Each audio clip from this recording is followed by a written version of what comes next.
What's going on, guys? It's Bryce here. I'm back with another video.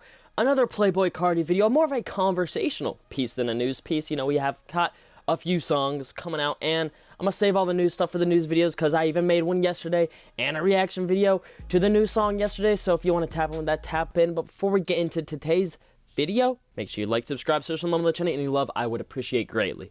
But let's get into this. So, like I said, conversational piece today. I'm talking about these three new Carti songs. Now, we've got Different Day, alright, that kind of dropped out of nowhere on Instagram, and then we got a warning for the next song, which was 2024, which dropped on YouTube, and then we got another warning for the final song, well, maybe final song, the final song as of right now, called Hood by Air, and that was dropped exclusively on Instagram. So we've had these three tracks, and as far as how I'm feeling about these tracks is I really thought 2024 was like my anthem. Even last night when I was hearing the new song, I thought that was my favorite, but I think Hood by Air overtook that. I really think it did. I do have issues with some of these songs. They are unfinished. They're throwaways to me. I believe they're throwaways. I don't think any of these are making the album. They're clearly kind of put together to show the sound and to leave us wanting more, which we will get in the album. And the fact that they are not on streaming kind of really pushes for that. I'm gonna get into that, but my favorite song in here, Hood by Air, and then I think it's 2024, then I think it's Different Day, but I think he is 3 for 3. I have no major gripes here, apart from the lack of structure maybe on these songs, but like I said, Lucy's throwaways, not on streaming. He's saving the good stuff for the album and kind of wants to show us the more casual stuff before, because my point in this video here that I really want to get into is I had this tweet here.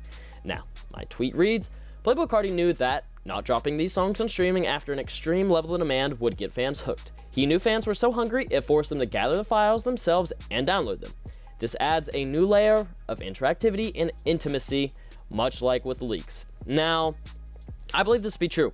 Everyone's asking for these files, everyone's asking for the cover photos because they were not dropped on streaming. Everyone's learning how to do local files, if you didn't already know how to do that, to download it on their phone with metadata. Everyone's into that right now. Now, if you have been a fan of Carti for a long time, you're probably aware of the leaks and such, and if you were probably doing this for a while for Playboi Carti. He has massive amounts of leaks, and there's all types of metadata folders and stuff you can put into those leaks to kind of make it seem more apparent. And I've noticed a lot of the times with these hardcore fan bases like Playboi Carti's, if you have a fan base that maybe it's old songs, maybe it's leaked, maybe it's just songs that were put on other places, anything that could go on local files, if it's on SoundCloud exclusive, whatnot, fans are going to collect that. Fans are going to put time into making them appear pretty and organizing them. And this, honestly, like I said in my tweet, it does add a whole new layer of interactivity with the music now. Like I've been saying, if you've been a Carti fan, you've been doing this, but the fact that this is the first time really that Carti's been doing this himself. I mean, he's actively putting it out there on these other platforms for fans to put these songs together, much like they did with the leaks for years prior.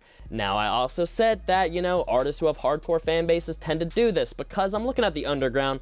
The underground has some of the most hardcore fans ever. I mean, if you're a fan of a certain underground artist, you're gonna ride or die for them. You want to see them win, whatnot, and it's like you are probably gonna have a little folder on your Spotify or iTunes, whatever local files you're using, that has a bunch of songs, whether it's from SoundCloud, whether it's from leaks, whether it's from features, and even officially released music. It's gonna be all in there, and that's really how these cult-like fan bases are born. I mean, you can even look at the more Griselda people who have all these collectible vinyl and stuff. It's like, instead of just logging onto Spotify, and of course that's the most accessible way, but Carti's at a level where he doesn't have to have his diehard fans just log on to Spotify. The diehard fans, and even the casual fans, are going to watch these videos regardless.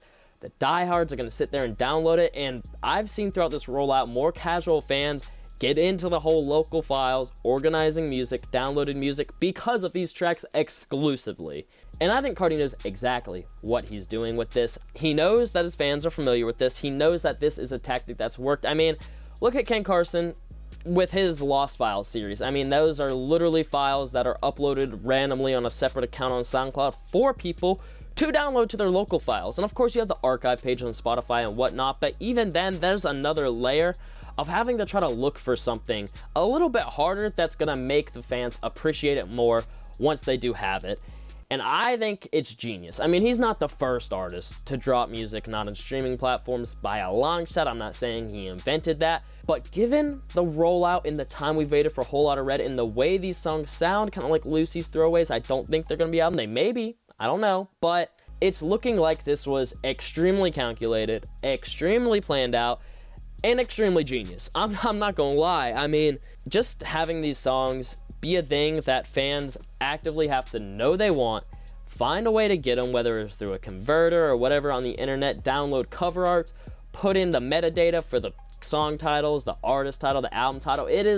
It's genius. He's having his fans actively work to listen to his music because he knows they will. After so long, he knows they absolutely will. And of course, the fans have been doing this for leaks or something. This is second nature. Then they probably do it anyways with official releases too, just to have it all in one spot. But Carti's a genius. I wanted to get on this video, and like I said, it's less of a news video. All the news, I've covered the last few videos. Check them out. But I want to come in here and talk a little bit. Now, for the next 2 or 3 days, I may not have any videos, even if Carti does some shit, because I'm going to be out of town. I'm actually going to be in Atlanta. I'm seeing Homixide Gang. Very excited. Fingers crossed Playboi Carti pops out, but we're going to have to wait and see. But if you guys enjoyed watching, make sure you like, subscribe, the bell. Assuming I'm sending videos, updates, anything like that, go in the description. Follow my TikTok, my Spotify, my Twitter, my Instagram. Get that weekly updated New Music Friday playlist, and join my Discord down there too. And yeah, it's been Bryce. Peace.